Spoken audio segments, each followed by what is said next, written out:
It's been 1 year since I began doing meme runs on my Twitch channel, and since I've been on a tier list kick lately, I thought it would be fun to do a tier list of all of the meme runs I've done. The list will have 5 categories. Big meme for the biggest memes or most fun runs. Fun for runs that I had fun running or found interesting, but not worthy of being big meme. Comfy for runs that weren't the best or most interesting, but still chill to run through. Meh for runs that weren't that fun and I'd probably only run them once in a blue moon. And never again for runs that were so horrible I never want to run them again. Just a disclaimer, this is gonna be my personal opinion. If you enjoy one of these and I don't, or if I categorize something as a meme run and you don't think it should be, don't worry about my opinion, I'm just some idiot on the internet. I'll be going in the order that I did all of these runs, and also I won't be including randomizer categories since rando itself is already a meme.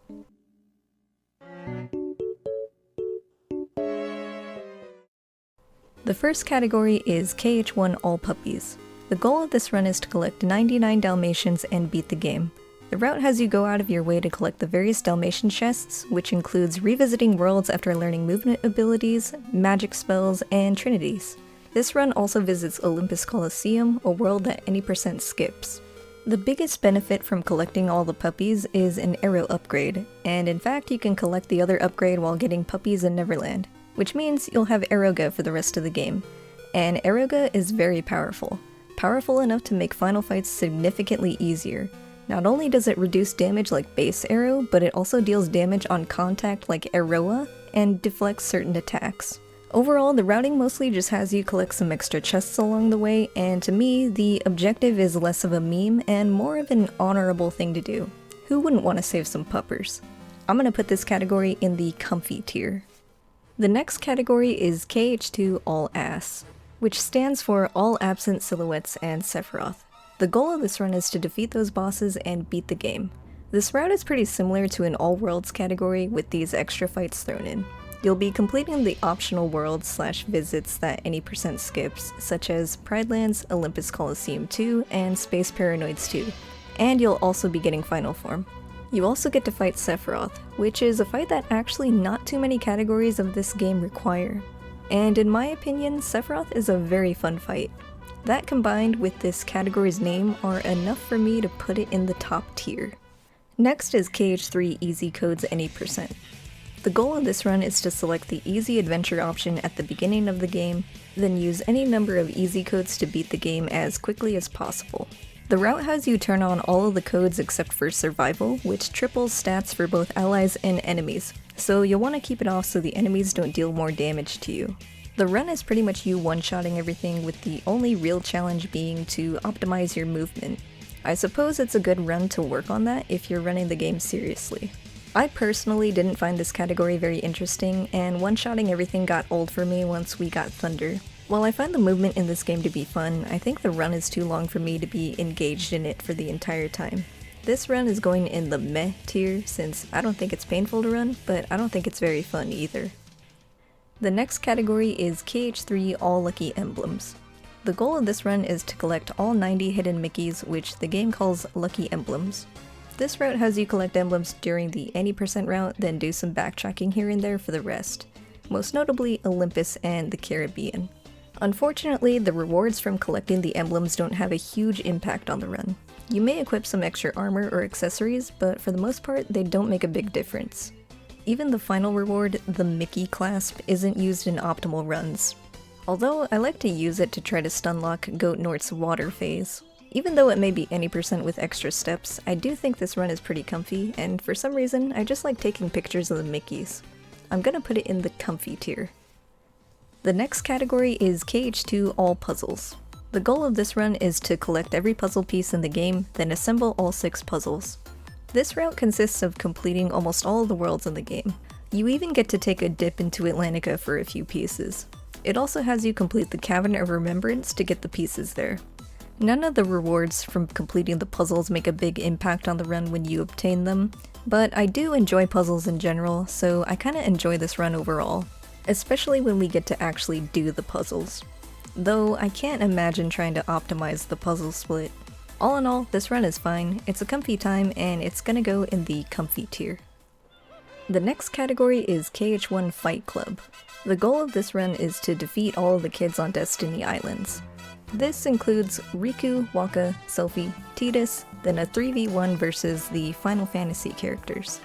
Yes, this is an actual run on the leaderboards, and it's pretty optimized with the fastest runs being less than 2 minutes. I don't think I need to explain why this category deserves to be in big meme. Go watch a run or two. It only takes a few minutes. The next category is KH2 13 Mushroom All Rank S RTA. The goal of this run is to get an S rank on all of the mushrooms, then obtain the winner's proof and proof of peace from the last mushroom. Most of the strats to deal with them involve utilizing a fully beefed up final form to deal enough hits and damage as quickly as possible. Now, y'all know I'm of the Church of Mushroom Jesus, but I think this run is pretty meh. Just my opinion. I think it's interesting seeing the fastest way to deal with each shroom, but that's about it. I'm not super interested in doing multiple runs of it myself.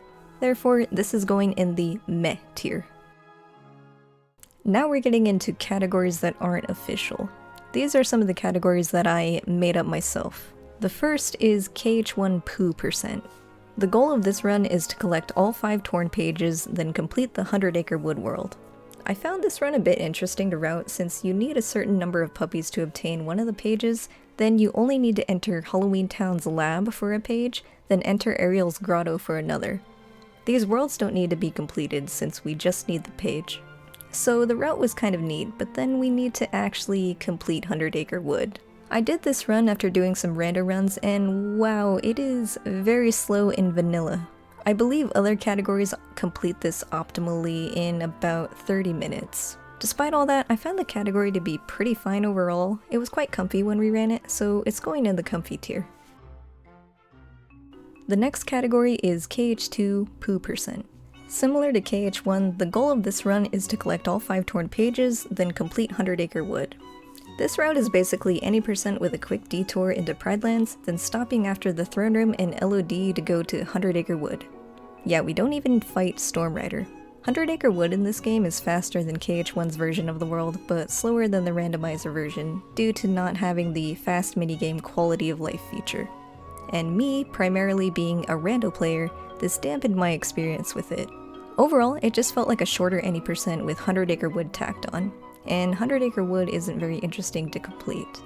I know the same can be said about KH1's Pooh %, but I think the puppy collecting, the detour to Atlantica, and the absurd slowness of the minigames was enough to make it different and more of a meme for me. So KH2's version of this category will go in the meh tier. And now the last of the trifecta, KH3 Pooh %. The goal of this run is to unlock 100 Acre Wood as quickly as possible, then complete the world. This game doesn't have torn pages, so the way we unlock it is by completing Monstropolis. That's the earliest you can access the world. Then you play the same minigame 3 times. Yeah, this run is pretty pointless. To be honest, I didn't even want to do this run, but I just did it to complete the trifecta. It's definitely a category I will never do again. Next is KH3 Master Chef, or KH3 All Recipes as I called it during the run. This idea was made by Wolf Scout, by the way, so shout out. Their idea was to cook all of the recipes in the game, but I took it a step further and made the goal to obtain the Master Chef achievement, which is done by cooking all recipes with an excellent rating. This is another category that I found a bit interesting to route, since not all of the ingredients can be bought. Some of them need to be found throughout the world, some of them need to be obtained from the flans, and we also need some honey from 100 Acre Wood. Then the cooking portion. While some may hate it, I think it's pretty meme-worthy to have an entire run depending on my ability to do these minigames perfectly multiple times in a row. The whole idea is just funny to me, and honestly, I was pretty satisfied when we were done. I'm gonna put this in the top tier. And now for our next trifecta. The first is KH1 Ultima %. The goal of this run is to obtain the Ultima weapon as quickly as possible. In KH1, this is done by synthing every item in the workshop, which means collecting a bunch of synth materials, including the ones from the Special Heartless. So, this run is pretty infamous in my community since it took me about 14 hours to do it. That's mostly my fault for doing very poor research where I had no real plan and didn't know what I was doing for the majority of the run. Though even if I knew what I was doing, the whole process of getting the Ultima weapon in this game is pretty time consuming, with a lot of luck and knowledge required to do it efficiently. You already know where this run's going. Never again. The only way I would do this run again is if I was using the 100% drop rate mod. Next is KH2's version of Ultima %. To obtain it in this game, you need to get the recipe, get the materials, then synth it. Thankfully, no synthing the entire workshop in this game. The most significant materials to find are the Orichalcum Pluses. 3 of them are found in chests, but the others require completing Atlantica, completing 100 Acre Wood, beating the Goddess of Fate Cup, and collecting 1 of every 60 synth materials. So you're pretty much doing an all-worlds route with cups and some synth hunting. In the run, I even utilized the randomizer Cavern of Remembrance skip strat to get 1 of the materials, so that was pretty cool. Despite some of this category being luck-based, I actually found this run to be pretty enjoyable, and I honestly wouldn't be surprised if I try to do this category faster in the future. For that, it's going in the fun tier. Lastly, we have KH3's version of Ultima %. To obtain it in this game, you need to collect 58 unique materials to unlock the recipe, then gather the materials to synth it. As with KH2, the most significant materials to find are the Orichalcum Pluses. This time there are only 2 found in chests, then the others require collecting 80 emblems, collecting 10 treasures and Frozen Slider, completing the flans, defeating Omega Lol Machine, and mailing a postcard. I like that this category has a little bit of everything in this game to show off. You get to see some of the side minigames as well as some gummy ship action, and in my opinion, KH3 has the best gummy missions. So like KH2's run, I also found this to be pretty enjoyable and sort of want to see if I can run it faster in the future. Therefore, this one's also going into the fun tier. Next, we have an actual run on the leaderboards, KH2 Proud Any %. But hang on, something's different. Why is the game in 4x3? Why are we getting Explosion and Acre, bruh? Holy peepo, did I just discover Roxas Skip? Yeah, this is actually the OG version of the game. The non-final mix version of KH2 released way back in 2006 for the PlayStation 2. By the way, I would have liked to play this on my actual PS2, but apparently it's broken, so I had to resort to using the PS2 Pro on my PC. So let me just say this.